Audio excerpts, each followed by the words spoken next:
Hi there, welcome everybody to another edition of Ask Ralph the Evaluator, and I'm Ralph the Evaluator. Today's question came from one of our members in a book club. So just a reminder, the book clubs are a great way to network with other evaluators who have an interest in evaluating complex interventions, who are evaluating complex interventions. And you just need to go to our website, justevaluation.com, and look for the book club tab and RSVP. We'll take care of all the logistics for you. All you need to do is actually just buy the book, and then we'll coordinate everything else, and you'll be able to network with a small group of people to learn more about how you evaluate complex interventions. So the question today was, do we as evaluators have a role in facilitating the system thinking culture of a complex intervention? So just taking a step back, complex intervention is an intervention that has many moving parts, and those parts are intended to work together interdependently, right? So interdependence, again, if you remove one of the parts, the system, or in this case the complex intervention, doesn't work anymore. So all the parts are dependent on each other, hence the term interdependent. Not really rocket science. From that interdependence emerges a property that no single component can produce on its own, and that's called the emergent property. So the question is, what role do we have, if any, in facilitating that system thinking culture? And it's a great question because even though complex interventions, can be designed for the components to work together dependently, that is, they're interdependent on each other, the people who are responsible for implementing those components don't always do so, right? Or even not just the people, but sometimes even the technology isn't interoperable. So that can be a problem as well. So what role, if any, do we have in helping create that system culture in a complex intervention that's actually intended to work that way? And I think the short answer is that's not really our job, right? That's not really our job. But I did have an unintended consequence, sort of inadvertently stumbled across a methodology that I was using for evaluation purposes that actually ended up facilitating exactly that. It actually helped facilitating a culture around systems thinking. And I'll give you the exact scenario. So I'm evaluating a Center for Translational Research. It consists of many components called cores that are supporting clinicians and encouraging them to embark on independent research. So, as part of what I need to do, right, as an evaluator, I need to actually define the complex intervention, in this case, define the system. So that complex, how we define that complex intervention is actually in chapter 6 of the book. And the first step that I do is I work with each component. And so each component of the intervention, in this case, I was working with each core.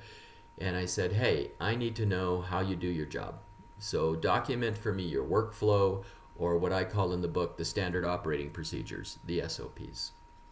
So I do that kind of in a workshop format because my experience is most often these different system parts, or these people that are working in these complex interventions, they don't actually have their workflow detailed or documented. It's actually quite shocking sometimes that some of these folks have been doing their work for 10, 20 years and they still don't have anything written down. So the exception would be maybe the medical profession, the medical field. They tend to be a little bit better in having their workflows documented. But generally speaking, social services and interventions operating in that social service sector don't really have them written down. So you want to try to work with the individual components first. That's helpful because you yourself need to understand the context and how things work. So it actually is helpful just to work with each component separately first. And I know initially that sounds a little anti-system, but bear with me and I'll show you how we can bring it all together. And in doing so, how it actually encourages the system, or the people working in this complex intervention, to operate as a system. So work with those workflows first independently with each, develop those workflows independently with each core or each component part of the intervention. And you do that in a workshop format. So that can take, I don't know, 3-4 hours or so. And then once you have that, you'll notice in those workflows that they will mention points at which they actually intersect with other components. That's usually in there. And if not, that's a bad sign too. So that there's something missing there in their thinking. So once you have all those independent cores together, you bring them, our independent work, I'm stumbling and I apologize, but you, once you have each workflow developed for each component part of the intervention, you bring those folks together. And I just copy the Homeland Security methodology and I bring them together in a tabletop format. Basically, a tabletop is just a big discussion. It's a group discussion in which you're walking through a scenario and people are following their workflows to see if their workflow can handle that particular scenario.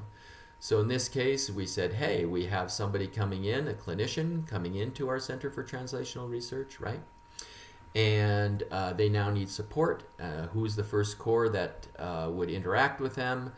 That core would, they're in the room, they would look at their workflow and say, we're the ones that interact with them. Okay, what's the next step as we walk through? And as you walk through the scenario where somebody, in this case, is needing support from different cores to be able to write a grant, the different cores will be listening to each other and realize that, oh my God, like core A, or component A of the intervention, is saying that they're interacting with us at this point, and you know what? Our workflow, it doesn't show that they're interacting with us, and we weren't even aware that they were doing that. So we need to adjust our workflow to accommodate what we just heard from another core.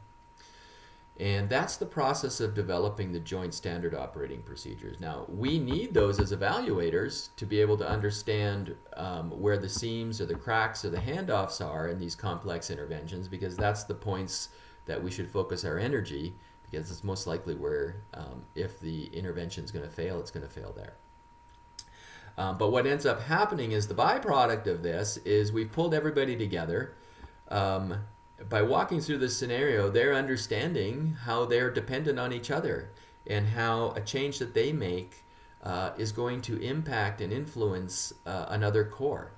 And so it's really fascinating when you walk through that to see people's eyes light up and they're like, oh my God, okay, I had no idea you were doing that. This is great. This is how we're going to adjust. And by the end of the tabletop exercise, we already have a much improved understanding of how we're supposed to work together. So that was the byproduct of that process, the process of defining the complex intervention and bringing people together to be able to get that for me, the evaluator, also was encouraging this systems thinking culture. So I hope that helps explain how we can have a role, even though I don't think it's really our role to do that. But we can definitely have a role if we structure our methods in a way that eventually brings cores together to understand what those joint standard operating procedures are. And whatever that process is will probably also simultaneously encourage folks to think more like a system and understand how they're dependent on each other for their success. I hope you found this video helpful. Please subscribe to the YouTube channel, Ask Ralph the Evaluator, all one word, Ask Ralph the Evaluator. And I appreciate your ongoing support. And if you have any other questions, you can email me, ralph@justevaluation.com, or you can go to the website and just use our contact page. And I'll look forward to our next session. Thanks.